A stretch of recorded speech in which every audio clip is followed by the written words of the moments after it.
প্ৰদ্যুৎ বৰদলৈক নগাঁৱত আনি আমি পাপ কৰিলো। নগাঁৱৰ সাংসদ বুলি তেওঁক ইয়াত উঠোৱাৰ ক্ষেত্ৰত মোৰ কিঞ্চিত অৰিহণা আছিল নেকি? এইবিলাকতো পাপ হৈছেতো না, মই এইটো পাপ কৰিছিলোঁ পাইছিলোঁ সেইকাৰণে। কংগ্ৰেছৰ পৰা বিধায়ক হ'ল, মন্ত্ৰী হ'ল, সাংসদ হ'ল, আৰু কি লাগে প্ৰদ্যুৎ বৰদলৈক? তেওঁকে সুধিব যে আনা মানুহজনক কিয় আপুনি বেয়া পোৱা?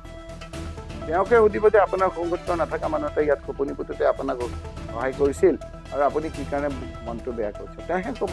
হিমন্ত বিশ্ব শৰ্মা কোন বুলি কংগ্ৰেছৰ নিৰ্বাচনী ইস্তাহাৰ বনাই মুখ্যমন্ত্ৰী হিমন্ত বিশ্ব শৰ্মা আৰু তেওঁৰ পৰিয়ালৰ দুৰ্নীতিৰ কথা ৰাজহুৱা কৰিছিল প্ৰদ্যুৎ বৰদলৈ। হিমন্ত বিশ্ব শৰ্মা কোন? অস্ত্ৰবোধক ছিল, পত্নীৰ শাসন, গুজৰাট বেংক, চাকৰি নাই, দাদা ব্ৰিগেড, PM সম্পদা, দুৰ্নীতি, JJM।